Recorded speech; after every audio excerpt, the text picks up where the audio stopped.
Our next speaker this morning, quickly, as Commissioner said, that a part of that group that we all work together with to get things done in this state is through the FSA office, the state FSA office. And this morning, we're honored to have with us our state director, Len McBride. As I said, Len serves as the executive director of USDA, North Carolina Farm Service Agency, but we always say our state director, Len.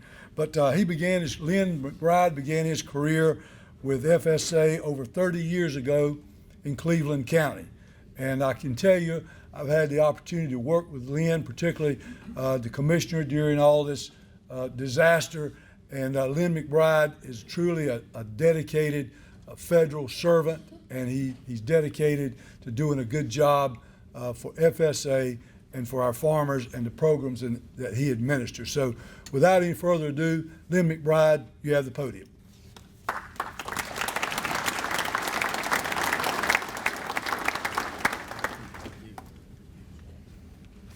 Good morning, everyone. It's glad to be back in front of you again. It's great to see so many familiar faces. Been able to get out a lot more this year to do the things I like to do, which is visit with the county committees, the farmers, and get away from some of the bureaucracy that ties us down sometime. Just wanted to start off by saying what a year this has been. You know, you always hear people talk about farmers are resilient, they're tough, they can make, but you know, you can only take so much. And we've really started to see the strains, and that darn hurricane about near crippled this state.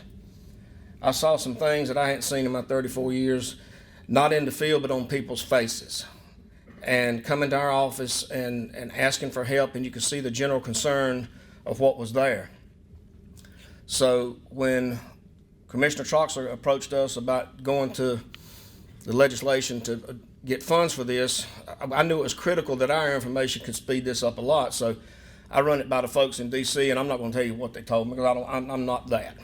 But I did let them know that I would stand up for North Carolina, and we would do what we needed to do. I know my role.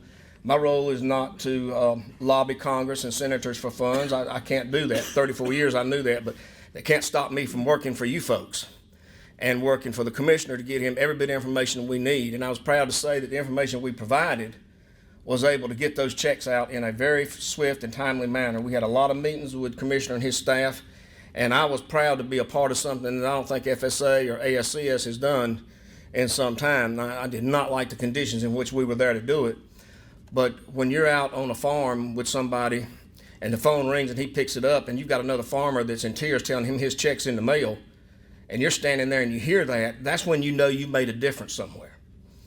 And, you know, that's a part of what I took this job. I had 30-some years, and I told my wife I wouldn't take this appointment if I didn't think I could make a difference.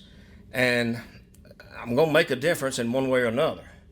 But I like to make them in those type positive ways, because that meant a lot to the producers and it meant a lot to the commissioner to get this. And I was just pleased that the legislature was able to come in and stand up and do the things that they needed to make it successful. Not going to spend a lot of time. I do want to talk to you about a couple things that to let you know, folks were fixing to send some money out. Last year, you remember, we sent out the market facilitation program. Folks, MFP is what we call it, but the producers call it Trump money, tariff money. So that's what I call it. Sunny money. I call it sunny money. I call it much needed money. Last year, we made a big difference in those payments, and they were set out in record time by our county offices, mainly because the program wasn't bogged down with a lot of legislation that we had to cipher through. It was pretty simple to administer. Basically, we took the planted acres. We took the production of the producer and the acres and basically paid them on their production. And a unit price was set for each crop. If you remember, you know, soybeans was at $1.28 or 30-something cents, I can't remember. And you remember corn was 1 cent. And they made the payments, and they made a big difference. Well, this year they've announced we've got another round of the same MFP payments that are coming out. Sign-up started Monday, this past Monday. A big difference in the program and the way they're going to deliver it. Instead of using production, they're going to use your acres planted. Plain and simple. eligible acres planted on the crops that are listed in the MFP, which is supposedly, it's covered, I forget how they really worded it, but in other words, if it's affected by trade with China to some degree, they come up with a price tag of what that price was and meant to be for each county. So instead of doing corn, soybeans, and wheat, they took one particular price. And just to give you an idea of what prices we're looking at across the board, I've got them all listed here, but actually they start, for instance, in Northampton County, it's $122 per acre. The least county, I'm not going to call its name, $15 an acre. So you can see the discrepancy from that, but a majority of them seem to be running in the 54, 37, 31, 56. What this told me on this right here was basically Northampton, Halifax, Gates, Hereford, Martin, Shawan, and on down that list, they put a large emphasis on cotton and peanuts for the tariff. So that's why those payments were high in those counties. So we're able to start paying on that pretty soon. And the other thing that is a big thing to recognize is, and this has caused a lot of issues across the nation already, is you cannot exceed your 2018 planted acres. And that got a lot of people really upset. And then, but what we found out, because I was on the farm with one individual the other day, he said, well, it's not going to help me because I farmed 1,500 acres last year, but now I'm farming 3,200. He picked up a 1,500 acre farm. He can be eligible if you pick up an operation. What the intention in Washington was when the program was announced a while back, they heard that there was going to be planted on planted acres, so they didn't want everybody running out and planting more beans or more cotton than could be generated with the payment. So if you picked up another operation or an entity change, we can work with you to get those payments out the door. And we have actually started not making them yet, but we're getting a lot of questions on the software in terms of how that's being done. And the thing to remember, if you're a producer in Martin County, for instance, but you farm in Edgecombe, your crop's going to be paid in Martin and it's going to be paid in Edgecombe. And that's going to cause a little bit of controversy or some understanding. So that producer that gets paid in Edgecombe, and I'm not looking at the chart, but I'm saying, let's say he got paid at $37 in Edgecombe, but he crosses the line in Martin and get paid at 41. That could happen. That could, well, it is going to happen. So as long as we understand what's going on with that, I think we'll be a lot better off. The big issue that we have right now coming down the pipeline, and we have not heard one single thing from DC on it, and I don't particularly like that too much, is we haven't got any information at all on when the new disaster program is going to be put in place. Basically, this disaster program is going to pay for losses to Hurricane Florence. It was a carryover of a program that the administration put in place 2 years ago, what was called WHIP, Wildfire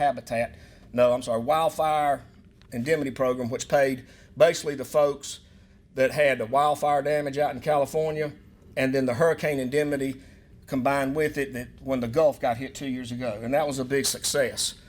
So what we did this year, folks got together and I guess made the right calls and did the right thing, and Congress decided they would implement a second phase of that WHIP. Whether it's going to be called, I don't know what it's going to be called, but supposedly that's going to be able to allow producers that suffered commodity losses to come in and sign up for that as well. It's similar to what we used to have years ago, the ad hoc disaster program, where we would pay producers for their commodity losses, and sometimes they would go back and pay for 3 years difference.